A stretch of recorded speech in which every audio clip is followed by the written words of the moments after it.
Hello students, you're welcome to today's lesson. Today we'll be looking at the concept of vegetation. Vegetation, as we know, is not a word that we are hearing for the first time. We have heard about it, but often a time we do not give much attention to it. So at this lesson we'll be looking at what it entails. Also at this lesson we'll be looking at various objectives. We should be able to define the word vegetation. Also, we'll be looking at the factors controlling vegetation. And also at this lesson, we'll be looking at the major types of vegetation that we have. And lastly, we'll be discussing the characteristics or features of the major types of forest vegetation. Now the question is, what is vegetation? Vegetation is a group of plants growing together in a particular habitat or environment, possessing certain general physical appearance. We can also say that it is an assemblage of plant species and the ground cover they provide. Vegetation is made up of different plant species or life forms. The three main plant life forms are trees, shrubs, and herbs. Different plants growing together in a particular area constitute a plant community, and it has the following characteristics. Plants growing together in same place or environment, they also possess same composition and structure. Community is alive and functioning through interaction between different plants and with the physical environment.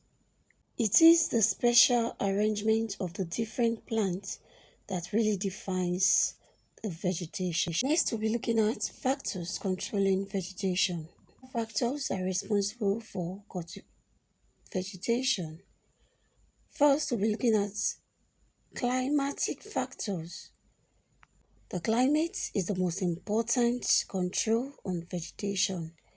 The two main elements on which plant growth depends are rainfall and temperature, particularly their seasonal distribution. Rainfall determines the types of vegetation. Abundant rainfall tends to produce forests, while light rainfall causes grassland. Of course, where we have little or no rainfall results in deserts. Moisture is important to every plant since it is from the water absorbed through its roots that a plant receives the food it needs. Low temperatures lead to slower plant growth and smaller sizes, while higher temperature produces more luxuriant growth. Light is also very important for vegetation. Where light is weak, growth is slow, and where light is strong, of course, there is rapid growth. Wind helps to reduce or remove the vapor transpired from the stomata of it causes trees and shrubs in southern parts of Italy to transpire so rapidly that birds are killed. Also, high temperatures with low rainfall leads to sparse vegetation. Next, we'll be looking at anthropogenic factors, which has to do with the impact of man on vegetation. Man is the most dominant factor influencing vegetation all over the world. The activities of man, such as bush burning, cultivation, deforestation, grazing, mining, and urbanization, has affected the vegetation cover in an area. In other cases, man has influenced vegetation positively through afforestation. Man has transferred plant from one part of the world to another. The activities of man either support or reduce vegetation. Cultivation and animal grazing also help to reduce vegetation.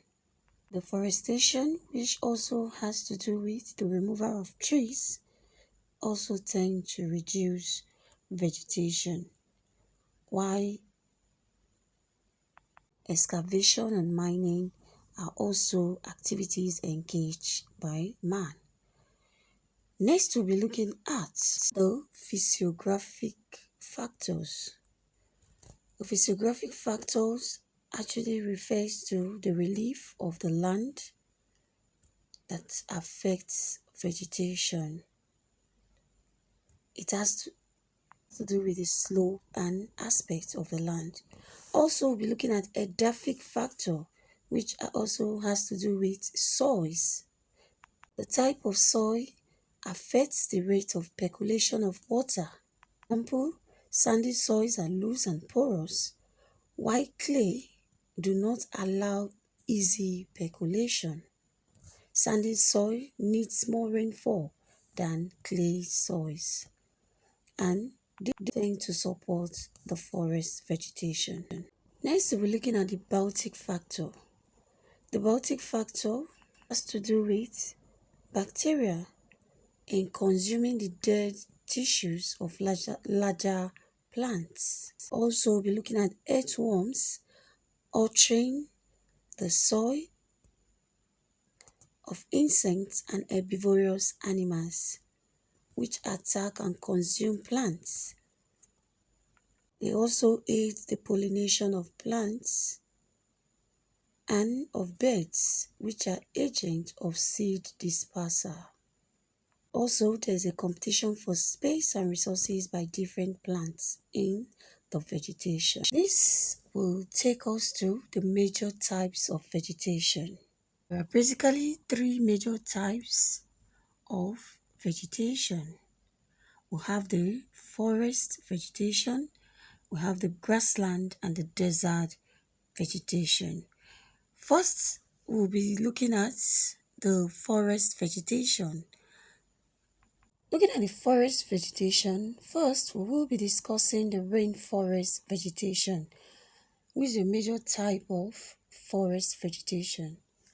Now, the rainforest vegetation, the tropical rainforest, located in the Amazon basin and the Zaire basin, the Guinea coast of West Africa, they possess heavy rainfall, high temperatures, and constant sunshine. Also, we'll be looking at the tropical monsoon forest. They're located in the Thailand. Also, we have them in East Java and Northern Australia. They have variety of species. They consist of tall trees, usually 30 meters high. Most of the trees are deciduous, that is, they lose their leaves in the hot and dry season. And they have economic plants like coffee, tea, and sugar, cane, cultivated in that region. We'll be looking at the Mediterranean forest. The Mediterranean forest is located in the coastal lands of the Mediterranean Sea, Central California, and they have the following characteristics. The wetter regions have evergreen forests, while the dry parts have shrubs. Many plants are adapted to withstand the long summer by storing water which has been obtained during the winter rains. We have trees like the evergreen cork, the oak, the cedar, They are of economic value.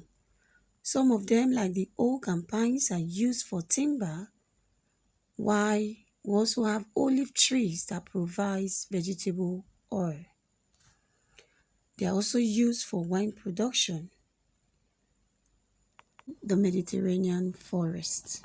The Mediterranean forest is often cleared to cultivate cereals, particularly wheat. And they also encourage the cultivation of lemon, oranges, and limes. Next, we'll be looking at the temperate deciduous forest. This forest bed is located at the central China, South Midwest USA, also southern Brazil, and they have the following characteristics. There is mixture of deciduous and evergreen trees. The plant growth goes throughout the year, and the forest is denser than the Mediterranean forest. Mixture of evergreen trees and also that of the deciduous trees in this region. Species like the fir, we also have the oak and the beech trees.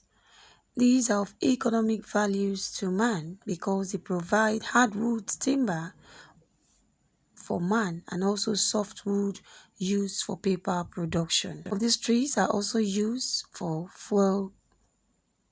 So have economic crops such as cotton, tea, rice grown in this region.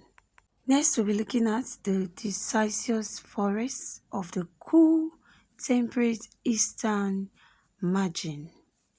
Now, this forest bed is located in the Central Europe, USA, southern Chile, and they have the following characteristics. The trees are deciduous with broader leaves, and they tend to form canopies. Deciduous trees are hardwood and can grow in pure stands. Deciduous trees are not as luxuriant as the equatorial forests. We also have some species such as chestnut, oak, beech, ash. They are found in this region, and the wood are of economic importance because they mostly serve as fuel and grazing ground for animals. Next, we'll be looking at the cool temperate rainforests of the western margin. Now, this is found in the Pacific southwest coast and western slope of the Rocky Mountains of USA. These forest beds are a mixture of hardwoods and softwoods. The species varies from continent to continent, and the tallest trees in the world are found in this region. Most of the tree species are conifers and they are of economic values to man. Both hard and soft wood which are available for timber, and they also have national parks used in there. Of course, we have the coniferous forest. The coniferous forest is located in Canada and northern Newfoundland, Norway, and also in Sweden. Beds usually possess low rainfall with winter precipitation falling as snow, and they also have low temperature for most part of the year. Forest beds are major source of softwood which are used for building and furniture and paper making. This, we have come to the end of the lesson. Please do well to attempt your quizzes and ask questions if there are any. See you in my next class. Bye for now.